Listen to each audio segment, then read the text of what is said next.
પ્રકરણ 2 માનવ વસ્તી પ્રાસ્તાવિક માનવ સમગ્ર જીવસૃષ્ટિમાં એક વિશિષ્ટ જીવ છે અને બધા જ પ્રકારના ભૌગોલિક અભ્યાસો તેને કેન્દ્રમાં રાખીને થાય છે.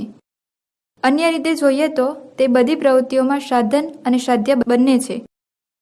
કોઈપણ દેશ કે પ્રદેશમાં રહેતા લોકોની જીવનશૈલી અને રહેણીકરણી પરથી આપણે એ જાણી શકીએ છીએ કે તેઓ સંશોધનોનો કેટલા પ્રમાણમાં ઉપયોગ કરે છે. માનવ વસ્તી અને તેનું જીવન સ્તર જે તે દેશ પ્રદેશના પર્યાવરણ પર અસર કે પ્રભાવ પાડે છે. જો કે માનવ વસ્તી સાથે જોડાયેલી બાબતો, કુલ વસ્તી, વિતરણ અને માળખું એ સતત પરિવર્તનશીલ બાબત છે. આથી માનવ વસ્તીનું વિતરણ અને માળખાનો અભ્યાસ ભૂગોળમાં મહત્વનો ગણાય છે. વસ્તીનું વિતરણ અને ગીચતા.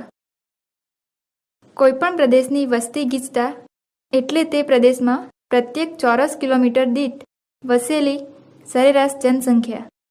દુનિયામાં આજે મોટાભાગની વસ્તી બહુ થોડા જમીન વિસ્તાર પર વસે છે. એક મતાનુસાર વિશ્વની કુલ વસ્તીની લગભગ 90% વસ્તી જમીન વિસ્તારના માત્ર 10% ભાગમાં જ વસે છે. વસ્તીનું વિતરણ ખૂબ જ અસમાન રીતે થયેલું આપણે જોઈ શકીએ છીએ. દક્ષિણ એશિયા, પૂર્વ એશિયા, પૂર્વ મધ્ય ઉત્તર અમેરિકા અને પશ્ચિમ યુરોપ એ 4 વિસ્તારો દુનિયાની સૌથી વધારે વસ્તીને સમાવે છે. ગીચ વસ્તી ધરાવતા 4 પ્રદેશોની વિગતો આ મુજબ છે. દક્ષિણ એશિયામાં Bharat, Bangladesh, Pakistan, Myanmar, Cambodia, Thailand અને શ્રીલંકાનો સમાવેશ થાય છે. પૂર્વ એશિયામાં ચીન, જાપાન, કોરિયા અને ફિલિપિન્સ દ્વીપસમૂહનો સમાવેશ થાય છે. પૂર્વ મધ્ય ઉત્તર અમેરિકામાં કેનેડા અને યુએસએના ઉત્તર પૂર્વનો કેટલાક પ્રદેશોનો સમાવેશ થાય છે. પશ્ચિમ યુરોપમાં યુકે, જર્મની, ફ્રાન્સ વગેરેનો સમાવેશ થાય છે. વસ્તીનું વિતરણ એ જે તે સ્થળ સાથે જોડાયેલી બાબત છે અને તેથી જ વસ્તી વિતરણના અભ્યાસમાં વસ્તી કેવી રીતે વિતરિત થયેલી છે તે ધ્યાનમાં લેવાય છે. તે માપવાની સૌથી સહેલી અને સરળ પદ્ધતિ ટકાવારી છે. જો કોઈ દેશના વસ્તી વિતરણને સમજવું હોય તો તેના જુદા જુદા રાજ્યોમાં દેશની કેટલી વસ્તી વસે છે તે દર્શાવાય છે. દક્ષિણ એશિયા અને પૂર્વ એશિયાના પ્રદેશો દુનિયાની વસ્તીના લગભગ અડધા કરતાં પણ વધારે હિસ્સાને સમાવે છે. આજે એક અંદાજ મુજબ દુનિયાની દર 5મી વ્યક્તિ ચીનમાં વસે છે. આ વિસ્તારોની તુલનામાં ઉત્તર અમેરિકાના ગીચ વસ્તીવાળા વિસ્તારોનું ક્ષેત્રફળ ઓછું છે. પશ્ચિમ યુરોપ અને ઉત્તર અમેરિકાના વિસ્તારો અદ્યતન તકનીકી વિકાસ અને ઊંચી માથાદીઠ આવક જેવી બાબતોમાં સમાનતા ધરાવે છે. વિકાસશીલ દેશોમાં વસ્તી વધારો, ઓછી સાક્ષરતા જેવી સમસ્યાઓ હોય છે. વિશ્વમાં વસ્તીની ગીચતાનું વિતરણ. વિશ્વમાં એશિયા સૌથી વધારે અને ઓસ્ટ્રેલિયા તદ્દન ઓછી વસ્તી ગીચતા ધરાવતો ભૂમિખંડ છે. વિશ્વમાં જુદા જુદા ખંડો અને વિસ્તારોમાં વસ્તી ગીચતામાં ઘણું વૈવિધ્ય જોવા મળે છે. 1. વધુ વસ્તી ગીચતાવાળા પ્રદેશોમાં વસ્તી ગીચતા દર ચોરસ કિલોમીટરે 100થી વધારે હોય, જેમાં વિશ્વમાં મધ્ય અને દક્ષિણ જાપાન, મંચુરિયાનો દક્ષિણ ભાગ, યાંગત્સે નદીનો ખીણ પ્રદેશ, વિયેટનામનો પૂર્વ કિનારો, મેકોંગનો મુખ ત્રિકોણ પ્રદેશ, બેલ્જિયમ, નેધરલેન્ડ, ઉત્તર પૂર્વ ફ્રાન્સ, નાઇલ નદીનો નિમ્ન ખીણ પ્રદેશ અને તેનો મુખ ત્રિકોણ પ્રદેશનો સમાવેશ થાય છે. જ્યારે ભારતમાં સતલુજ અને ગંગાના મેદાનો, ગંગા, બ્રહ્મપુત્રના મુખ ત્રિકોણ પ્રદેશો, મહા, કૃષ્ણા, કાવેરી અને ગોદાવરીના મુખ ત્રિકોણ પ્રદેશો, કેરળ અને પશ્ચિમ બંગાળના કેટલાક ભાગોનો સમાવેશ થાય છે. 2. મધ્યમ વસ્તી ગીચતાવાળા પ્રદેશોમાં વસ્તી ગીચતા દર ચોરસ કિલોમીટરે 50થી 100 સુધી હોય છે, જેમાં વિશ્વમાં ઉત્તર જાપાન, ઉત્તર કોરિયા, મ્યાનમારમાં ઈરાવદી નદીનો મુખ ત્રિકોણ પ્રદેશ, વિયેટનામમાં મેકોંગનો મુખ ત્રિકોણ પ્રદેશ, મલેશિયાનો પશ્ચિમ કિનારો, પાકિસ્તાનમાં સિંધુ નદીનું ખીણ ક્ષેત્રનો સમાવેશ થાય છે. જ્યારે ભારતમાં દક્ષિણ ભારતનો ઉચ્ચ પ્રદેશ, માળવાનો ઉચ્ચ પ્રદેશ અને વરાળ પ્રદેશનો સમાવેશ થાય છે. 3. ઓછી વસ્તી ગીચતાવાળા પ્રદેશો. આ પ્રકારના 2 પેટા વિભાગ પાડવામાં આવે છે. 1. દર ચોરસ કિલોમીટરે 10 થી 49ની વસ્તી ગીચતા ધરાવતા ઓછી વસ્તી ગીચતાવાળા પ્રદેશો, જેમાં વિશ્વમાં ચીન અને મંચુરિયાના પશ્ચિમના વિસ્તારો, થાઇલેન્ડ અને મ્યાનમારનો મધ્ય અને ઉત્તર ભાગ, ઈરાનનો પશ્ચિમ ભાગ, સ્વીડનનો મેદાની પ્રદેશ, પૂર્વ રશિયાનો ઉત્તર ભાગ, પશ્ચિમ આફ્રિકામાં નાઇજીરિયાથી સેનેગલ સુધીનો વિસ્તાર, પૂર્વ આફ્રિકા, ઇથોપિયા, દક્ષિણ આફ્રિકાનો ઉચ્ચ ભૂમિનો પ્રદેશનો સમાવેશ થાય છે. જ્યારે ભારતમાં પૂર્વોત્તરના કેટલાક ભાગો, ભારતીય મહામરુસ્થળ અને કચ્છ જિલ્લાના કેટલાક ભાગો, હિમાલયના ઊંચા પર્વતીય પ્રદેશોનો સમાવેશ થાય છે. દર ચોરસ કિલોમીટરે 9 થી ઓછી વસ્તી ગીચતા ધરાવતા પ્રદેશો, જેમાં વિશ્વમાં પૂર્વ ઈરાન, અફઘાનિસ્તાન, મધ્ય એશિયા, કઝાકિસ્તાન, પશ્ચિમ સાઇબિરિયા, ઉત્તર યુરોપમાં ટેંગા જંગલો, ઉત્તર અમેરિકામાં પ્રેરી પ્રદેશ અને કેલિફોર્નિયાનો પ્રદેશ, દક્ષિણ અમેરિકામાં એન્ડીઝનો ઉત્તર મધ્ય ભાગ, આફ્રિકામાં Congo basin, Sudan, Angola, Zimbabwe અને ઝામ્બિયા પ્રજાસત્તાક, ઓસ્ટ્રેલિયામાં પૂર્વ અને દક્ષિણ પૂર્વના ભાગોનો સમાવેશ થાય છે. જ્યારે ભારતમાં લાહુલ અને સ્પીતિ, હિમાચલ પ્રદેશ તથા લદ્દાખ, રાજસ્થાનમાં બિકાનેર, બાડમેર અને જેસલમેર જિલ્લાના કેટલાક ભાગો, કચ્છ જિલ્લાના કેટલાક ભાગો, મણિપુર, ત્રિપુરા, નાગાલેન્ડ, મેઘાલય અને મિઝોરમના ગાઢ જંગલોના ક્ષેત્રો, ઉત્તર પૂર્વીય અરુણાચલ પ્રદેશનો સમાવેશ થાય છે. વસ્તીનું કદ. ભારતમાં આદિકાળથી માનવ વસવાટ જોવા મળે છે.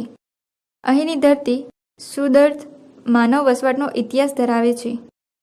2011ની ગણતરી મુજબ ભારતની વસ્તી 121,01,93,422, ગત 2001ની ગણતરીની તુલનામાં 18,14,55,986 વધારે છે. વિશ્વમાં ક્ષેત્રફળની દ્રષ્ટિએ ભારત 7મા ક્રમે અને વસ્તીમાં બીજા ક્રમે છે. વિશ્વમાં દર 6ઠ્ઠી વ્યક્તિ ભારતીય છે. ભારતની વસ્તી ઉત્તર અમેરિકા, દક્ષિણ અમેરિકા અને ઓસ્ટ્રેલિયાની સંયુક્ત વસ્તીથી વધારે છે. ભારત આફ્રિકા ખંડની કુલ વસ્તી કરતાં 1.5 ગણી અને યુકે કરતાં 7 ગણી વસ્તી ધરાવે છે. પાકિસ્તાન અને બાંગ્લાદેશની વસ્તી કરતાં ભારતના ઉત્તર પ્રદેશ રાજ્યની વસ્તી વધારે છે. ભારતમાં વસ્તી વિતરણની પ્રાદેશિક ભિન્નતાઓ. ભારત વસ્તી વિતરણની દ્રષ્ટિએ ખૂબ જ વૈવિધ્ય અને વિષમતાઓ ધરાવતો દેશ છે. જોકે દેશમાં વધુ વસ્તીવાળા મોટા રાજ્યો પણ છે, છતાં આ સ્થિતિ બધે એક સરખી રીતે લાગુ પડતી નથી. વસ્તીના કેન્દ્રીકરણ થવા પાછળ કેટલાક પરિબળો કે સંજોગો અસર કરે છે, જેમાં કુદરતી સંસાધનોની પ્રાપ્યતા એ વધારે મહત્વનું પરિબળ જણાય છે. આપણા દેશની વસ્તી વિતરણની કેટલીક લાક્ષણિકતાઓ આ મુજબ છે. ઉત્તર પ્રદેશ, મહારાષ્ટ્ર, બિહાર અને પશ્ચિમ બંગાળ આ 4 રાજ્યોમાં દેશની કુલ વસ્તીનો ઘણો મોટો હિસ્સો વસે છે. ઉત્તર પ્રદેશ અને મહારાષ્ટ્ર આ 2 રાજ્યોની વસ્તીનો સરવાળો કરીએ તો તે ભારતની લગભગ ચોથા ભાગની વસ્તી થાય છે. ક્ષેત્રફળની દ્રષ્ટિએ રાજસ્થાન અને મધ્યપ્રદેશ 2 મોટા રાજ્યો છે, પરંતુ તેમાં અનુક્રમે દેશની 5.6% અને 6% વસ્તી વસે છે. બિહાર રાજ્ય દેશના ક્ષેત્રફળનો 2.8% વિસ્તાર ધરાવે છે, પણ વસ્તીની દ્રષ્ટિએ ત્યાં દેશના 8.5% લોકો વસે છે. આપણા દેશના 11 રાજ્યો અને 6 કેન્દ્રશાસિત પ્રદેશોમાં તેના ક્ષેત્રફળની તુલનામાં વસ્તીનું ભારણ રાષ્ટ્રીય સરેરાશથી ઊંચું છે. અરુણાચલ પ્રદેશ અને ઉત્તરાખંડમાં વસ્તીનું પ્રમાણ તેના વિશાળ ભૌગોલિક ક્ષેત્રફળની તુલનામાં ઘણું ઓછું છે. વસ્તીની દ્રષ્ટિએ દેશમાં સૌથી ઓછી વસ્તી ધરાવતું રાજ્ય સિક્કિમ છે. સૌથી ઓછી વસ્તી ધરાવતો કેન્દ્રશાસિત પ્રદેશ લક્ષદ્વીપ છે. અંદમાન નિકોબાર, દાદરા અને નગર હવેલી તથા દમણ દીવ અને લક્ષદ્વીપના કેન્દ્રશાસિત વિસ્તારોની વસ્તી ટકાવારીમાં અંદમાન નિકોબાર 0.03% હિસ્સો ધરાવે છે. આપણા દેશની સરેરાશ વસ્તી ગીચતા 382 છે, જ્યારે અરુણાચલ પ્રદેશમાં સૌથી ઓછી વસ્તી ગીચતા માત્ર 17 છે અને વધુમાં વધુ વસ્તી ગીચતા 11,297 દિલ્હીની છે. વસ્તી ગીચતાને અસર કરતા પરિબળો. માનવીને પોતાના અસ્તિત્વને ટકાવી રાખવા અનુકૂલન સાંધી શકાય તેવી પરિસ્થિતિ જોઈએ છે. જો કે માનવી પ્રતિકૂળ કુદરતી પરિસ્થિતિમાં પણ વિજ્ઞાન અને તકનીકીની મદદથી જીવી શકે છે. તેનો વ્યાપ અત્યંત મર્યાદિત પ્રમાણમાં હોય છે. રસાળ, સપાટ જમીનના પ્રદેશો માનવીને વસવા આકર્ષે છે અને તેવા ક્ષેત્રોમાં વસ્તી ગીચ હોય છે. 1. ભૌગોલિક પરિબળો. અક્ષાંશ. ઊંચા અક્ષાંશોવાળા પ્રદેશોમાં તાપમાન નીચું રહે છે ત્યાં અતિશય ઠંડી હોવાથી માનવ વસ્તી ઓછી હોય છે. તે સિવાય આવા પ્રદેશોમાં સૂર્યપ્રકાશની લાંબા સમયની ગેરહાજરી જોવા મળે છે. જો કે આવા પ્રદેશોમાં કિંમતી ખનિજો અને ખનિજ તેલના ખોદકામ માટે લોકો ત્યાં વસ્યા છે, પરંતુ તેમને કુદરત સામે સતત ઝઝૂમવું પડે છે. અલાસ્કા તથા સાઇબિરિયા તેના ઉત્તમ ઉદાહરણો છે. આવા પ્રદેશોમાં વસ્તી ગીચતા ઓછી જોવા મળે છે. મધ્ય અક્ષાંશમાં આવેલા ભૂમિ ક્ષેત્રોમાં આબોહવાની દ્રષ્ટિએ સાનુકૂળ પરિસ્થિતિ હોવાથી માનવ વસ્તીની ગીચતા વધારે હોય છે. ભૂપૃષ્ઠ. દુનિયાના પ્રાકૃતિક નકશાને જોઈએ તો અનેક પ્રકારના ભૂપૃષ્ઠનું વૈવિધ્ય નજરે પડે છે. ઊંચાઈવાળા ક્ષેત્રો માનવ વસવાટ માટે અનુકૂળ નથી. ઊંચા પર્વતો અને ઊંચાઈએ આવેલા પ્રદેશોમાં લોકો ઓછી સંખ્યામાં રહે છે. આ વિસ્તારોમાં ખેતી માટે સમતલ ભૂમિનો અભાવ, સિંચાઈની સગવડો અને પરિવહન સેવાઓનો અભાવ વગેરે સમસ્યાઓ છે. દુનિયાની ઊંચી પર્વતમાળાઓ હિમાલય, એન્ડીઝ, રોકીઝ વગેરે તથા ટિબેટ અને બોલિવિયાના ઉચ્ચ પ્રદેશો ઊંચાઈને કારણે પાંખી માનવ વસ્તીવાળા બન્યા છે. ઊંચાઈવાળા ક્ષેત્રોની તુલનામાં સપાટ મેદાની પ્રદેશની વસ્તી ગીચતા વધારે જોવા મળે છે. ખેતી, પરિવહન, ફળદ્રુપ જમીન, પાણીનો પુરવઠો જેવી નૈસર્ગિક અનુકૂળતાઓને કારણે આવા વિસ્તારો પ્રાચીન કાળથી જ માનવ વસવાટ માટે પસંદગી પામ્યા છે. ઇતિહાસ સાક્ષી છે કે જગતની તમામ પ્રાચીન સભ્યતાઓ નદી મેદાનમાં વિકસી અને તેના ચરમ વિકાસની ટોચે પહોંચી છે. વિશ્વના મોટાભાગના પ્રાચીન શહેરો નદી તટે જ વિકસ્યા છે. આબોહવા. અતિશય ઠંડી કે ગરમી માનવી માટે અનુકૂળ નથી. આવી પરિસ્થિતિમાં પ્રવૃત્તિ કરવી મુશ્કેલ બને છે. તેના કારણે આવા વિસ્તારો તદ્દન ઓછી વસ્તીવાળા ક્ષેત્રો બન્યા છે. ગરમ રણ પ્રદેશો, ઉત્તર અને દક્ષિણ ધ્રુવીય વિસ્તારો અને વિષુવવૃત્તના જંગલ વિસ્તારોમાં વસ્તી ઓછી છે. તેનાથી વિરુદ્ધ સમશીતોષ્ણ કટિબંધના પ્રદેશોમાં અને મોસમી આબોહવાના પ્રદેશોમાં અનુકૂળ આબોહવાને કારણે વસ્તી ગીચતા વધારે છે. જમીન. સારી ઉપજ આપતી રસાળ ફળદ્રુપ જમીનમાં વિવિધ પાક સરળતાથી લઈ શકાય છે.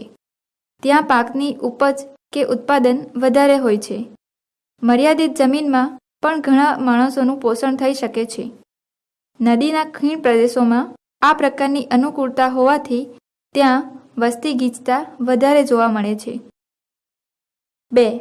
આર્થિક પરિબળો. ખનિજ સંપત્તિ.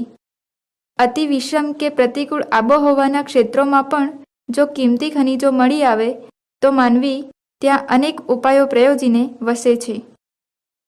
પશ્ચિમ એશિયાના ગરમ રણ પ્રદેશોમાં ખનિજ તેલ મળ્યા બાદ ઓસ્ટ્રેલિયાની ગરમ અને સૂકી આબોહવામાં કેલગુરલી અને કુલગાર્ડી ખાતે માનવીએ સોનાની ખાણમાંથી આર્થિક લાભ માટે વસાહતો સ્થાપી છે. વનસ્પતિ. વિષુવવૃત્તીય જંગલોનું આર્થિક મહત્વ પ્રમાણમાં ઓછું છે, પરંતુ અણીદાર પાંદડાવાળી વનસ્પતિવાળા શંકુદ્રુમ વનોની આર્થિક ઉપયોગિતા વધારે હોવાથી લોકો તેના દોહન માટે જંગલોમાં રહે છે. પાણી પુરવઠો અને તેની ઉપલબ્ધિ. જળ એ જીવન છે તે ઉક્તિ અનુસાર પાણીની પીવામાં, રસોઈ, સાફ સફાઈ, સિંચાઈ, ઉદ્યોગો, પશુપાલન વગેરે માટે તેની જરૂરિયાત રહે છે. એથી તો પાણીનો નિરંતર પુરવઠો માનવ વસવાટને માટે મોટું આકર્ષણ છે. પ્રાચીન સમયથી નદી તટે કે સરોવર કાંઠે વસાહતો સ્થાપવામાં આવી છે. સિંચાઈની સગવડ. ફળદ્રુપ જમીન પણ સિંચાઈના અભાવમાં બિનઉપજાઉ બની જાય છે. તેનો કોઈ ઉપયોગ થઈ શકતો નથી. વરસાદની અનિયમિતતા કે અલ્પવૃષ્ટિ ધરાવતા ક્ષેત્રોમાં પણ વસ્તી ઓછી જોવા મળે છે. સિંચાઈની સગવડોવાળા ક્ષેત્રોમાં વર્ષમાં એકથી વધારે પાકો લઈ શકાય છે. અહીં આર્થિક વિકાસની તકો વધારે ઉપલબ્ધ હોય વસ્તી વધારે જોવા મળે છે. પરિવહન. પરિવહનની સુવિધાઓ વસ્તી ગીચતાને અસર કરે છે. જ્યાં પરિવહન સસ્તું, વિકસિત અને સહજ ઉપલબ્ધ હોય તેવા ક્ષેત્રોમાં વસ્તી ગીચ હોય છે. પરિવહનની સારી સગવડોથી ઉદ્યોગો, વેપાર, વાણિજ્યની પ્રવૃત્તિઓ સારી રીતે વિકસે છે. તેના પર નભનારી વસ્તીના વસવાટથી ત્યાં વસ્તી ગીચતા વધારે હોય તે સ્વાભાવિક છે. પરિવહનને આધારે થતું ઔદ્યોગિકરણ રોજગારની બહોળી તકો ઊભી કરે છે. તેથી તે સ્થળ રોજગારી શોધતા લોકોને આકર્ષે છે. ઔદ્યોગિક વિકાસ. ઔદ્યોગિક ક્રાંતિથી કાપડ ઉદ્યોગની સાથે સાથે અન્ય ઉદ્યોગો પણ વિકસ્યા. આવા ઔદ્યોગિક કેન્દ્રો કાળક્રમે મોટા ઔદ્યોગિક શહેરોમાં તબદીલ થઈ ગયા. વપરાશી ચીજોનું ઉત્પાદન કરતા ઉદ્યોગોમાં મોટી સંખ્યામાં કામદારોની જરૂર પડે છે. તેમના રોજગારી માટેના સ્થળાંતરથી ઔદ્યોગિક શહેરો ગીચ વસ્તીવાળા બન્યા. 3. સામાજિક અને ધાર્મિક પરિબળો. સામાજિક પરિબળો પણ વસ્તી ગીચતા પર અસર કરે છે. સામાજિક રિવાજોમાં સંયુક્ત પરિવાર, બહુપત્ની પ્રથા જેવા સામાજિક રિવાજો વસ્તી ગીચતાને અસર કરે છે. ધાર્મિક કારણોથી પણ કેટલાક સમુદાયો જે તે સ્થાન છોડવા લાચાર બની જાય છે. બીજા વિશ્વયુદ્ધ દરમિયાન યહૂદીઓને યુરોપમાંથી જાકારો મળતા તેમણે ત્યાંથી સ્થળાંતર કરી પશ્ચિમ એશિયાના રણ વિસ્તારમાં નવો દેશ ઇઝરાયલ વસાવ્યો છે. 21મી સદીના બીજા દશકામાં અફઘાનિસ્તાનમાં ધર્માર્થ તાલિબાની શાસનથી ત્રસ્ત ધાર્મિક લઘુમતીઓએ સ્થળાંતર કરીને અન્ય દેશોમાં શરણાર્થી તરીકે આશરો લીધો છે. આમ ધર્મ વસ્તી ગીચતા પર અસર કરે છે. 4. રાજકીય પરિબળો. સરકારી નીતિ પણ વસ્તી ગીચતા પર અસર કરે છે. કેટલીક વાર સરકાર પછાત અને પાંખી હાજરીવાળા ક્ષેત્રોમાં લોકોને વસાવવા ઉદ્યોગો સ્થાપીને પ્રલોભનો આપીને પ્રયત્ન કરે છે. ઘણીવાર કેટલાક દેશોનું વિભાજન થતાં મોટા પાયા પર વસ્તીનું સ્થળાંતર પણ થાય છે. 1947માં ભારતનું વિભાજન થતાં લાખો બિન મુસ્લિમો હિજરત કરી પાકિસ્તાનથી ભારત આવ્યા. આ નિર્વાસિતો જે પ્રદેશમાં વસ્યા તે પ્રદેશમાં એકંદરે વસ્તી ગીચતા બદલાઈ છે. તે પ્રમાણે યુદ્ધની પરિસ્થિતિમાં પણ હજારો લોકો સલામતીની શોધમાં હિજરત કરે છે. ઈરાન ઇરાક સંઘર્ષ કે ખાડી યુદ્ધ સમયે હજારો લોકો સ્થળાંતરણ કરીને યુરોપના દેશોમાં ગયા હતા. યુદ્ધ ઉપરાંત અરાજકતા કે ગૃહયુદ્ધની સ્થિતિમાં પણ વસ્તીનું સ્થળાંતરણ થાય છે. કેન્યા અને યુગાન્ડામાં શાસન પલટો થતાં હજારો એશિયનો નિર્વાસિત તરીકે યુકે અને અન્ય દેશોમાં જઈ વસ્યા હતા. વસ્તી વધારો. કોઈ એક પ્રદેશમાં ચોક્કસ સમયગાળા વચ્ચે થતા જનસંખ્યાના વધારાને વસ્તી વધારો કહે છે. એક ઉદાહરણથી સમજીએ. ભારતની 2001ની 102.87 કરોડ વસ્તીના આંકને 2011ના 121.2 વસ્તી આંકમાંથી બાદ કરતા આવતો આંક 18.15 એ ભારતનો 2001થી 2011 વચ્ચેના ગાળાનો વસ્તી વધારો છે. વસ્તી વધારા પર અસર કરતા પરિબળો. વસ્તી વધારા માટે ઊંચો જન્મદર જવાબદાર છે. ભારતમાં પુત્ર જન્મની ઘેલછા, અજ્ઞાનતા વગેરે કારણોથી જન્મદર ખૂબ ઊંચો છે. વળી સ્વતંત્રતા બાદ આયોજન દરમિયાન થયેલ વિકાસથી ભારતના લોકોનું સરેરાશ આયુષ્ય વધ્યું છે. તબીબી ક્ષેત્રે થયેલી આધુનિક શોધખોળો અને સુલભ દાક્તરી સેવાઓથી આપણે જન્મદરની તુલનામાં મૃત્યુદરનો ઘણો નીચો લઈ જવામાં સફળ રહ્યા છીએ. આ કારણે ભારતમાં વસ્તીની વિસ્ફોટક સ્થિતિનું નિર્માણ થયું છે. શહેરી ક્ષેત્રોમાં રોજગારી મેળવવા અનેક લોકો દરરોજ હજારોની સંખ્યામાં ઠલવાય છે. તેનાથી ગંદા વસવાટો અસ્તિત્વમાં આવે છે. આવા સ્થળાંતરણથી પણ વસ્તી વધારાની સમસ્યા વકરે છે. વસ્તીનું માળખું. Competition of population. વસ્તી ગણતરીમાં એકત્રિત કરાતી વિગતોના સંકલનથી વસ્તીના ભૌતિક, આર્થિક, સામાજિક અને સાંસ્કૃતિક પાસાને ધ્યાનમાં રાખી કરાતી સમીક્ષાની કેટલીક મહત્વની વિગતો આ મુજબ છે.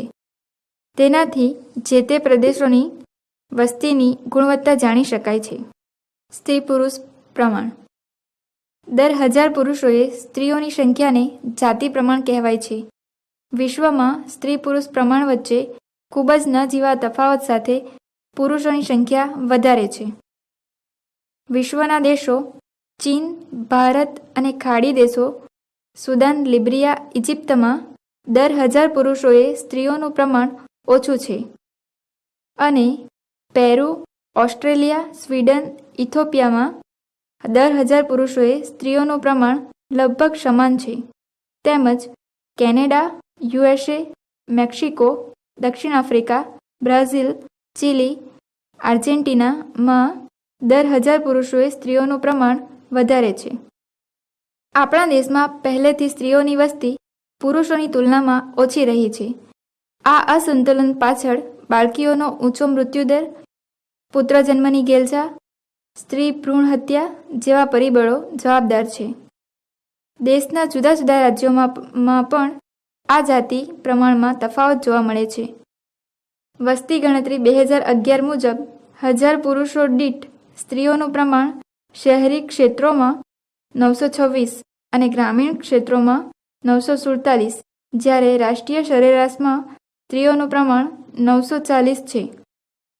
કેરળ દર 1000 પુરુષોએ સ્ત્રીઓનું પ્રમાણ 1084 અને તમિલનાડુ 996ના આંક સાથે અનુક્રમે પ્રથમ અને બીજા ક્રમે છે. કેન્દ્ર શાસિત પ્રદેશોમાં સૌથી વધારે સ્ત્રી પુરુષ પ્રમાણ પુડુચેરી 1037 અને સૌથી ઓછું પ્રમાણ દીવ દમણ 618 છે, જ્યારે છત્તીસગઢ, તમિલનાડુ, આંધ્રપ્રદેશ અને મણિપુર એ 4 રાજ્યો સંતુલિત સ્ત્રી પુરુષ પ્રમાણની દિશામાં મોખરે છે. ગુજરાતમાં આ પ્રમાણ 919 છે. ભારતમાં સૌથી ઓછું જાતિ પ્રમાણવાળા રાજ્યો. હરિયાણા રાજ્યમાં 1000 પુરુષોએ સ્ત્રીઓનો જાતિદર 879 છે. સિક્કિમ રાજ્યમાં 1000 પુરુષોએ સ્ત્રીઓનો જાતિદર 890 છે. પંજાબ રાજ્યમાં 1000 પુરુષોએ સ્ત્રીઓનો જાતિદર 895 છે. ઉત્તર પ્રદેશ રાજ્યમાં 1000 પુરુષોએ સ્ત્રીઓનો જાતિદર 912 છે. ગ્રામીણ ક્ષેત્રોની તુલનામાં શહેરી ક્ષેત્રોમાં સ્ત્રીઓનું પ્રમાણ નીચું રહે છે, જેનું કારણ તે સ્થળોમાંથી રોજગારી અર્થે થતું સ્થળાંતરણ જવાબદાર છે. ગ્રામીણ વસ્તી રૂરલ પોપ્યુલેશન. આપણો દેશ મુખ્યત્વે ગામડાનો બનેલો છે. દેશની કુલ વસ્તીના 68.84% ગામડામાં અને 31.16% વસ્તી શહેરોમાં વસે છે. સૌથી વધુ ગ્રામ્ય વસ્તી 90.21% હિમાચલ પ્રદેશમાં છે. આ સિવાય બિહાર અને અસમમાં 85%થી વધારે ગ્રામ્ય વસ્તી જોવા મળે છે, જ્યારે ગોવા, ગુજરાત, હરિયાણા, કર્ણાટક, મહારાષ્ટ્ર વગેરે રાજ્યોમાં ગ્રામ્ય વસ્તીનું પ્રમાણ રાષ્ટ્રીય સરેરાશ ઓછું છે. શહેરી વસ્તી અર્બન પોપ્યુલેશન. શહેરીકરણ તીવ્ર ગતિએ થતું જાય છે, જો કે તેનો દર દેશના તમામ ભાગોમાં એક સમાન નથી. છેલ્લી સદી દરમિયાન તેનો દર 11 ગણો વધ્યો છે. કુલ વસ્તીના વધારા સાથે શહેરી વસ્તીમાં પણ વધારો જોવા મળે છે. શહેરી વસ્તીમાં ગોવા 62.17% પ્રથમ અને મિઝોરમ 51.51% બીજા ક્રમે છે. મહારાષ્ટ્ર, ગુજરાત, તમિલનાડુ, કર્ણાટક, પંજાબ, હરિયાણા વગેરે રાજ્યોમાં શહેરી વસ્તીનું પ્રમાણ રાષ્ટ્રીય સરેરાશથી વધારે છે, જ્યારે હિમાચલ પ્રદેશ, અસમ, બિહાર, ઉત્તરાખંડ, ત્રિપુરા, રાજસ્થાન વગેરે રાજ્યોમાં શહેરી વસ્તી રાષ્ટ્રીય સરેરાશથી ઓછી છે. સાક્ષરતા લિટરેસી. સાક્ષરતાનો આંક પ્રગતિનો સૂચક મનાય છે. તે માનવ વિકાસ અને જીવનની ગુણવત્તાનો સૂચકાંક છે. સાક્ષરતાનું નીચું પ્રમાણ સામાજિક અને વૈજ્ઞાનિક પ્રગતિમાં અવરોધક છે. લોકશાહીમાં સાક્ષરતા નિર્ણાયક પરિબળ છે. ભારતની સાક્ષરતાનો દર 74.04% છે. આ આંકડો 1901ની તુલનામાં 14 ગણો વધ્યો છે. હાલ પુરુષોની સાક્ષરતાનો દર 82.14% અને મહિલાઓનો સાક્ષરતા દર 65.46% છે. છેલ્લા 60 વર્ષોમાં પુરુષોની તુલનામાં મહિલાઓના સાક્ષરતા દરમાં થયેલો તીવ્ર વધારો એ ઉત્સાહજનક છે. સાક્ષરતાનો આંક દેશમાં શહેરી ક્ષેત્રો, ગ્રામીણ ક્ષેત્રો, જુદા જુદા સામાજિક અને ધાર્મિક જૂથોમાં અલગ અલગ જોવા મળે છે. દેશમાં કેરળ 94% સાથે સૌથી વધુ અને બિહાર 61.8% સાથે સૌથી ઓછી સાક્ષરતા ધરાવે છે. 2011ની વસ્તી ગણતરી સમયની સ્થિતિએ દેશના 16 રાજ્યો અને 7 કેન્દ્રશાસિત પ્રદેશોમાં સાક્ષરતાનું પ્રમાણ રાષ્ટ્રીય સરેરાશથી વધારે છે. વિશ્વમાં સ્ત્રીઓનું સાક્ષરતા પ્રમાણ 80.2% અને પુરુષોનું સાક્ષરતા પ્રમાણ 88.6%, આમ કુલ 84.3% છે. ભારતમાં સ્ત્રીઓની સાક્ષરતાનું પ્રમાણ 65.46% અને પુરુષોનું સાક્ષરતાનું પ્રમાણ 82.14%, આમ કુલ 74.04% છે. વય જૂથો એજ ગ્રુપ્સ. વય જૂથોના અભ્યાસથી દેશની ઉપલબ્ધ શ્રમશક્તિ અને સરેરાશ આયુષ્યનો ખ્યાલ આવે છે. વય જૂથોના આધારે વસ્તીને મુખ્ય 3 વિભાગોમાં વહેંચવામાં આવે છે. 1. કિશોર વર્ગ 15 વર્ષથી ઓછી વય. 2. યુવા વર્ગ 15 થી 59 વર્ષની વય. 3. પ્રૌઢ વર્ગ 60 વર્ષથી વધારે વય. 2011ની ભારતની વસ્તી ગણતરી મુજબ 29.7% વસ્તી કિશોર વર્ગમાં આવે છે. યુવા વર્ગ 64.8% અને પ્રૌઢ વર્ગ 5.5%નું પ્રમાણ ધરાવે છે. 2011ના આંકડાઓનું વિશ્લેષણ કરીએ તો કિશોર વર્ગની ટકાવારી અગાઉની તુલનામાં નીચી ગઈ છે, જ્યારે બાકીના 2 વર્ગોમાં વધારો થયો છે. આ જન્મદરના ઘટાડાની અને સરેરાશ આયુષ્ય વધ્યાની નિશાની છે. શહેરોની તુલનામાં ગ્રામીણ ક્ષેત્રોમાં કિશોર વર્ગ અને પ્રૌઢ વર્ગની વસ્તીનું પ્રમાણ વધારે હોય છે. જે દેશોમાં નાગરિકોનું જીવન ધોરણ ઊંચું છે તે દેશોમાં પ્રૌઢ વસ્તીનું પ્રમાણ વધારે હોય છે. વ્યવસાયિક માળખું ઓક્યુપેશનલ સ્ટ્રક્ચર. ભારતના વ્યવસાયિક માળખાનું અવલોકન કરતાં આપણને તેના આર્થિક પછાતપણાનો અંદાજ આવે છે. ખેતી ક્ષેત્રમાંથી રોજગારી મેળવતા લોકોની સંખ્યા 54.6% છે. દેશની શ્રમશક્તિમાં મહિલાઓની ભાગીદારી માત્ર 23.3% જ છે. તે પૈકી ખેતીમાં લગભગ 65% વધારે મહિલાઓ જોડાયેલી છે. મહિલાઓનું વલણ પ્રાથમિક ક્ષેત્રની પ્રવૃત્તિઓમાં વધારે છે. 2011ના આંકડા મુજબ દેશમાં બિનખેતી ક્ષેત્રોમાં વધેલી રોજગારી પ્રગતિની નિશાની છે. ભારતના વ્યવસાયિક માળખામાં 1. ખેતી, 2. ખેતમજૂર, 3. ગૃહ ઉદ્યોગ અને 4. અન્ય વ્યવસાયમાં લોકો જોડાયેલા છે. ખેતીમાંથી ઘટતું રોજગારી પ્રમાણ ખેતીનું યાંત્રિકીકરણ અને અન્ય ક્ષેત્રોમાં થઈ રહેલા વિકાસને સૂચવે છે. વસ્તીનું વંશીય માળખું, રેશિયલ કમ્પોઝિશન ઓફ પોપ્યુલેશન.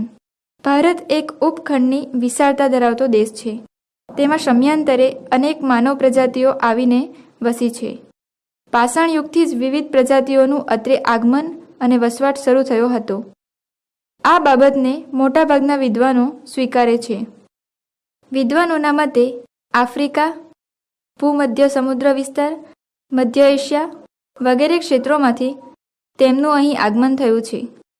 તો વળી કેટલાક નૃવંશશાસ્ત્રીઓ ભારતમાં જ કેટલીક જાતિઓનું ઉદ્ભવ સ્થાન હોવાનું માને છે. હિમાલયન શિવાલિક ક્ષેત્રોમાંથી આદિમાનવોના જીવાશ્મીઓ મળી આવ્યા તે આ બાબતની સાબિતી આપે છે. ભારતીય નૃવંશશાસ્ત્રી B.S. ગુહાના મતે ભારતમાં 6 મુખ્ય પ્રજાતિઓ છે. 1. Indo Aryan, 2. Indo Dravidian, 3. આર્ય દ્રવિડિયન, 4. મોંગોલી દ્રવિડિયન, 5. મોંગોલોઇડ અને 6. દ્રવિડિયન. ભાષાકીય માળખું, લિંગ્વિસ્ટિક કમ્પોઝિશન. ભાષાનો રાષ્ટ્ર અને રાષ્ટ્રીયતા સાથે ગાઢ અને ભાવાત્મક સંબંધ છે. 1961ની વસ્તી ગણતરીના અહેવાલ મુજબ 1652 ભાષાઓ માતૃભાષા રૂપે નોંધાઈ હતી, જેમાંની 23 ભાષાઓ મુખ્યત્વે બોલાય છે. અંગ્રેજી ઉપરાંત 22 ભાષાઓ રાજ્યમાન્ય ભાષાઓની યાદીમાં સામેલ કરવામાં આવી છે. ભારતમાં હિન્દી સૌથી વધુ બોલાતી ભાષા છે અને ગુજરાતી બોલનારા લોકોની ટકાવારી 4.48% સાથે દેશમાં 7મા ક્રમે આવે છે. 2001 મુજબ ભારતમાં બોલાતી વિવિધ ભાષાઓ થકી આપણને એકતાનો સંદેશ મળે છે. વિશ્વમાં બોલાતી મુખ્ય ભાષાઓમાં ચાઇનીઝ મેન્ડોરિન પ્રથમ અને ત્યારબાદ બીજા ક્રમે અંગ્રેજી આવે છે. સ્પેનિશ અને અરબી અનુક્રમે ત્રીજા અને ચોથા સ્થાને આવે છે. ભારતીય ભાષા હિન્દી અને બંગાળી અનુક્રમે 5મા અને 6ઠ્ઠા સ્થાને આવે છે. ધાર્મિક માળખું, રિલિજિયસ કમ્પોઝિશન. ધર્મ એ માનવ વસ્તીની મહત્વની લાક્ષણિકતા છે. ધાર્મિક આસ્થાની સમગ્ર માનવ જીવન પર ઘેરી અસર જોવા મળે છે. ભારત ભૂમિ હિન્દુ, બૌદ્ધ, જૈન અને શીખ ધર્મની જન્મદાત્રી છે. અહીં જરથ્રોસ્ટી અને યહૂદી ધર્મ પાળનારા અત્યંત ઓછી સંખ્યામાં છે. ભારતમાં પળાતા ધર્મોનું પ્રમાણ. 1. હિન્દુ ધર્મનું પ્રમાણ ભારતમાં 79.80% અને ગુજરાતમાં 88.57% છે. 2. ઇસ્લામ ધર્મનું પ્રમાણ ભારતમાં 14.23% અને ગુજરાતમાં 9.67% છે. 3. ખ્રિસ્તી ધર્મનું પ્રમાણ ભારતમાં 2.30% અને ગુજરાતમાં 0.52% છે. 4. શીખ ધર્મનું પ્રમાણ ભારતમાં 1.72% અને ગુજરાતમાં 0.10% છે. 5. બૌદ્ધ ધર્મનું પ્રમાણ ભારતમાં 0.70% અને ગુજરાતમાં 0.05% છે. 6. જૈન ધર્મનું પ્રમાણ ભારતમાં 0.37% અને ગુજરાતમાં 0.96% છે. 7. અન્ય ધર્મોનું પ્રમાણ ભારતમાં 0.66% અને ગુજરાતમાં 0.03% છે. માનવ વિકાસ, હ્યુમન ડેવલપમેન્ટ. માનવ વિકાસનો મુખ્ય હેતુ જીવનની ગુણવત્તાને વધારે સારી બનાવવાનો કે ઊંચે લઈ જવાનો છે. જીવનની ગુણવત્તાને ઊંચે લઈ જવા માટે ખોરાક, વસ્ત્ર અને રહેઠાણ વગેરે પાયાની જરૂરિયાતો યોગ્ય રીતે સંતોષાવી જરૂરી છે. ત્યાર પછીના ક્રમે આરોગ્ય, શિક્ષણ, મનોરંજન વગેરે સેવાઓ આવે છે. દુનિયાના વિવિધ દેશોના લોકોના જીવન ધોરણ જોઈશું તો તેમાં આપણને ભારે અસમાનતા દેખાશે. એક જ દેશમાં પણ જુદા જુદા વર્ગોના લોકોની જીવનશૈલી કે જીવન ધોરણ વચ્ચે ઘણો તફાવત હોય છે. અગાઉ આર્થિક વિકાસને જ માનવ વિકાસ માની લેવાતો હતો. આ વિકાસ વિભાવનામાં આધુનિકીકરણ, સગવડો અને સમૃદ્ધિને જ ગણતરીમાં લેવામાં આવતા હતા. આ પ્રકારે થયેલ વિકાસ સાથે સામાજિક ભેદભાવ કે પ્રાદેશિક અસમાનતા જેવા દૂષણો જન્મ્યા છે. બીજી રીતે કહીએ તો વિકાસે એક તરફ લોકોને પ્રગતિ આપી તો અનેક લોકોને ઉપેક્ષાના દોજખમાં હોમી દીધા છે. માત્ર આવક વધવાથી માનવ વિકાસ થતો નથી, પણ તે આવકનો યથાર્થ ઉપયોગ કરવાની કુનેહ પણ વધવી જોઈએ. વિકાસના સ્તરનું માપન કરવા માટે જીવનમાં આવેલા ગુણાત્મક સુધારાને ધ્યાનમાં લેવામાં આવે છે. માનવ વિકાસ માટે સમાનતા, સ્થિરતા, ઉત્પાદકતા અને સશક્તિકરણ આ 4 બાબતો પાયારૂપ છે. શિક્ષણને તેની બુદ્ધિશક્તિ, આવડત અને ક્ષમતા મુજબ વિકાસની તકો, તંદુરસ્ત અને આરોગ્યમય લાંબુ જીવન, શિક્ષણની સુલભ તકો, સામાજિક અને રાજકીય અધિકારોની ઉપલબ્ધિ વગેરેનો સમાવેશ તેમાં થાય છે. આમ માનવ વિકાસ એટલે માનવીની વિકાસ આકાંક્ષાઓ અને જરૂરી હોય તેવી જીવન નિર્વાહની સુવિધાઓ વિસ્તારવાની પ્રક્રિયા છે. માનવ વિકાસનું માપન. Measurement of human development. માનવ વિકાસની સંકલ્પના અને તેના માપનની પ્રવિધિ ભારતીય મૂળના નોબેલ પારિતોષિકથી સન્માનિત અર્થશાસ્ત્રી અમર્ત્ય સેનનો મહત્વના યોગદાન દ્વારા વિકસાવી છે. તેમના પરામર્શનથી માનવ વિકાસનો પ્રથમ અહેવાલ 1990માં સંયુક્ત રાષ્ટ્ર વિકાસ કાર્યક્રમ United Nations Development Programme UNDP અન્વયે પ્રસિદ્ધ કરાયો હતો. આ અહેવાલ દર વર્ષે પ્રગટ કરાય છે. તેમાં જુદા જુદા દેશોના વિભિન્ન નિદર્શકોના આધારે સૂચકાંક નક્કી કરાય છે. સરેરાશ આયુષ્ય, શિક્ષણ સંપાદન અને જીવન ધોરણ એવા 3 નિદર્શકોથી મૂલ્યાંકન કરાય છે. 1. અપેક્ષિત આયુષ્ય સૂચકાંક. આરોગ્યને લાંબા આયુષ્યના માપન માટે નવજાત શિશુના જન્મ સમયે અપેક્ષિત આયુષ્યને ગણતરીમાં લેવાય છે. 2. શિક્ષણ સૂચકાંક.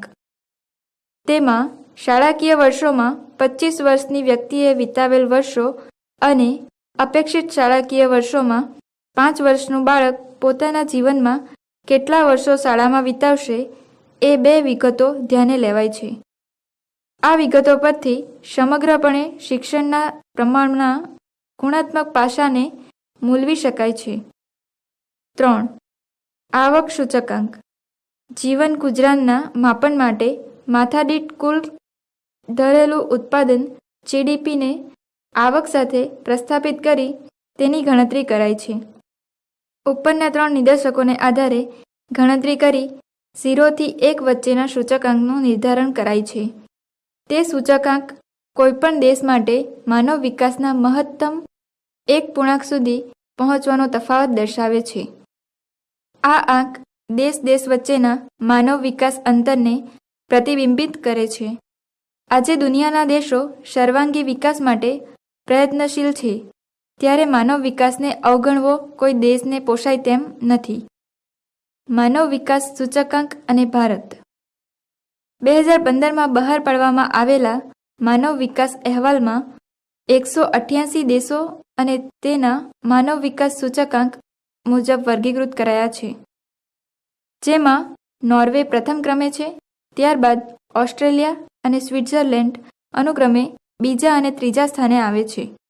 ભારત આ સૂચિમાં 188 દેશોમાં 130મા સ્થાને મધ્યમ માનવ વિકાસવાળા દેશોની શ્રેણીમાં આવે છે. અગાઉની તુલનામાં ભારતનો ક્રમ આગળ આવી રહ્યો છે. આપણા પાડોશી દેશોમાં શ્રીલંકાનો ક્રમ 73મો અને માલદીવનો ક્રમ 104મો છે. આ બંને દેશો માનવ વિકાસની બાબતે ભારતથી આગળ છે. આ સૂચિમાં ભૂતાન, બાંગ્લાદેશ, નેપાળ, પાકિસ્તાન, મ્યાનમાર અને અફઘાનિસ્તાન ભારતથી પાછળના ક્રમે છે. ભારતની વસ્તી વિષયક નીતિ 2000. આપણા દેશમાં વસ્તી નીતિ બનાવવાનો પ્રસ્તાવ 1960માં રજૂ કરાયો હતો. ત્યારબાદ 1976માં દેશની પ્રથમ વસ્તી નીતિની ઘોષણા કરવામાં આવી હતી. એમાં 1978માં કેટલાક સુધારા કર્યા બાદ 1978માં સંશોધિત વસ્તી નીતિની ઘોષણા કરાઈ હતી. કેન્દ્ર સરકાર દ્વારા 15મી જાન્યુઆરી 2010ના રોજ જાહેર કરેલી વસ્તી નીતિ મુજબ 2045 સુધી વસ્તી વધારાના દરને સ્થિર કરવો તે હેતુની પરિપૂર્તિ માટે સૂચવાયેલા મુખ્ય ઉપાયો આ મુજબ છે. લોકસભાની બેઠકોની 543 સંખ્યા 2026 સુધી જાળવી રાખવી. જીવિત જન્મેલા નવજાત શિશુઓમાં મૃત્યુદર 1030 સુધી નીચે લઈ જવો. 80% સુવાવડો દવાખાનામાં અને પ્રશિક્ષિત સ્ટાફ દ્વારા કરાવવાની સગવડો ઊભી કરવી. છોકરીઓની લઘુત્તમ લગ્ન વય 18 વર્ષથી વધારી ઉપર લઈ જવી. બાળ લગ્ન પ્રતિબંધ ધારો અને ગર્ભસ્થ શિશુ લિંગ પરીક્ષણને રોકતા કાયદાઓનો સખ્તાઈપૂર્વક અમલ કરાવવો. રસીકરણનો વ્યાપ વધારવો. વસ્તી નીતિના અમલીકરણ માટે વડાપ્રધાનની અધ્યક્ષતામાં એક રાષ્ટ્રીય આયોગની સ્થાપના કરવી. ટૂંકમાં વસ્તી નીતિના અમલથી દેશમાં સામુદાયિક સ્વાસ્થ્યની સ્થિતિમાં હકારાત્મક સુધારા ઉપરાંત અન્ય હેતુઓ પણ સામેલ છે.